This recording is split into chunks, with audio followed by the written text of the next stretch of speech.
ওদেরকে একটু তোমরা অ্যাকনলেজমেন্ট দিও, তাদের একটু সার্টিফিকেট এনেছি। হ্যাঁ, ওই জন্য দারুণ হচ্ছে।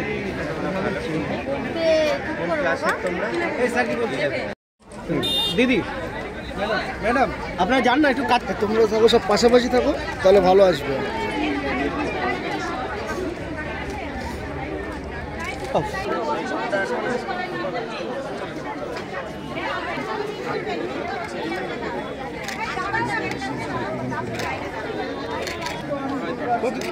মাসে দূর ব্যানারটা একটু ঘোরা, ছাতা ছাতা কন্যাশ্রীটার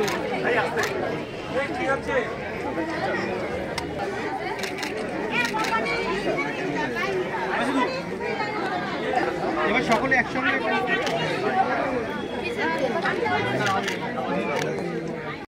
আমি আমি হ্যাঁ একদম, মানে আমাদের সমস্ত দিকে মেয়েদের, বিশেষ করে মেয়েরা যায় ব্যাংকে, ওদের সঙ্গে ওদের তো পাত্তাই দেয় না। কোন ব্যাংক? ইউকো বাদু। হ্যাঁ, ওই ম্যানেজার এসছে, কিছুই করে না।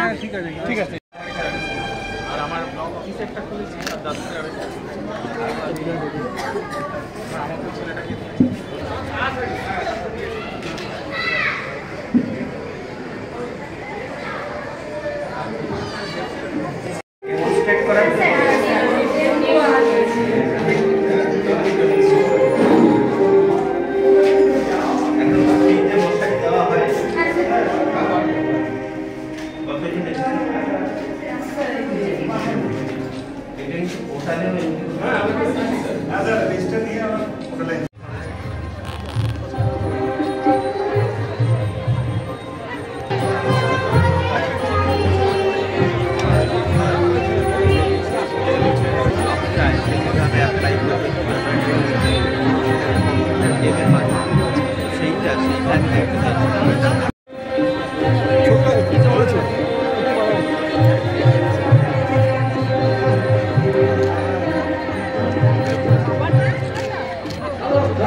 কানেকশনে লোক নেই,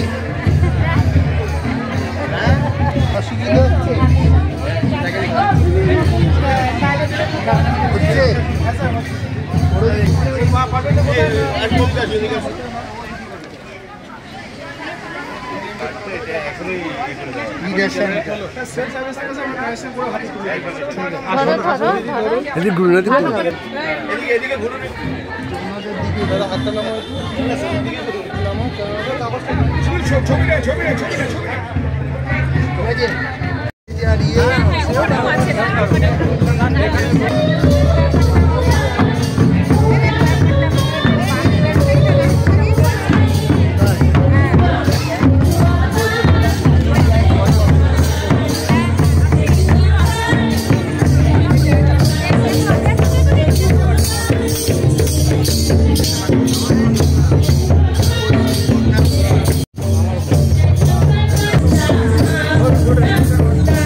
যেহেতু বাংলার মুখ্যমন্ত্রী মমতা বন্দ্যোপাধ্যায় যে দুয়ারের সরকার দিয়েছে এবং যে ৩৭টা প্রকল্প এবারে দুয়ারের সরকার দিয়েছে, সেই দুয়ারের সরকারে পরিদর্শন করতে পাঠাচ্ছে, ঠিকঠাক পরিষেবাগুলো মানুষ পাচ্ছে না, পাচ্ছে না।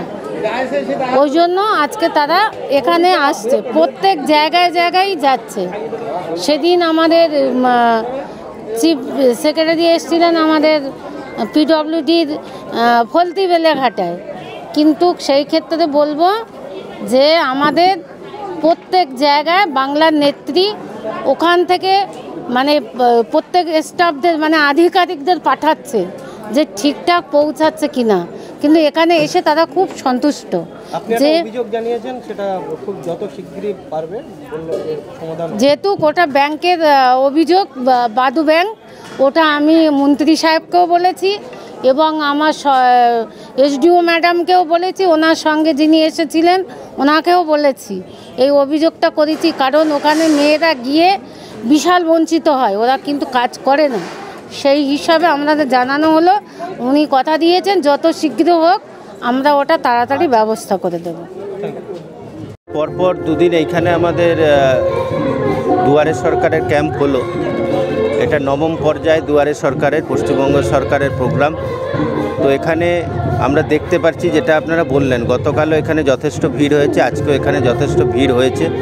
তো আমাদের নবম পর্যায়ে সারা জেলাতেই আমরা এই ভিড় লক্ষ্য করতে পাচ্ছি। মানুষের ভিড়, আমাদের 37টা যে প্রকল্প আছে আমাদের পশ্চিমবঙ্গ সরকারে, সেই সব প্রকল্পের যে জনপ্রিয় প্রকল্পগুলি পশ্চিমবঙ্গ সরকারে, সেগুলোয় মানুষ আসছেন।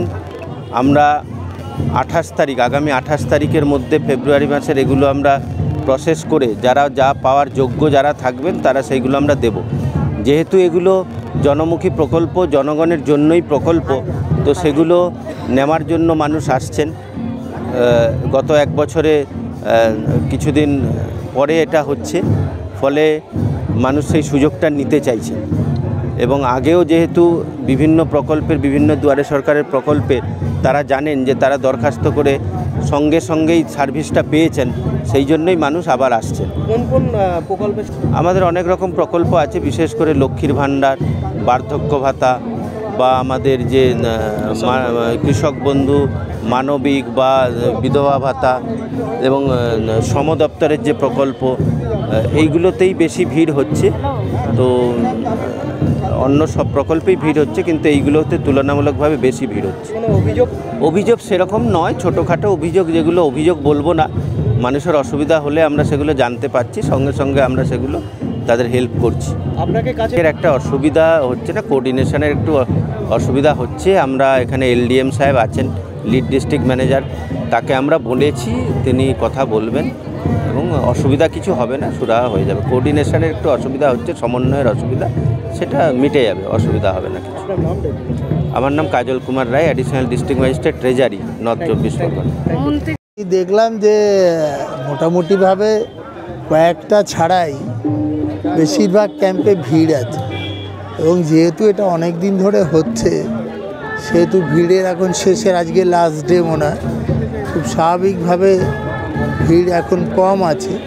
কিন্তু আমি একটা রেশন কার্ড আমাদের ডিপার্টমেন্টে দিলাম, আর ওই দিক দিয়ে আমাদের লক্ষ্মীর ভাণ্ডার, ওল্ড এজ পেনশন, তারপরে মা শিশুদের চেক আপ, অনেক কিছু নিয়ে এখানে ব্যাপারটা হচ্ছে। এবং আস্তে আস্তে প্রধানরা আছেন, পঞ্চায়েত সমিতির সভাপতি আছেন, এসডিও আছে, সবাই মিলে চেষ্টা করছেন যে যাতে মানুষ যাতে বিমুখ হয়ে ফেরত না যায়। মমতা ব্যানার্জির মেয়ে যে একটা কথা আছে না, what Bengal things today India things tomorrow, এটা মমতা আজকে যা ভাবে ভারতবর্ষ কালকে তা ভাবে।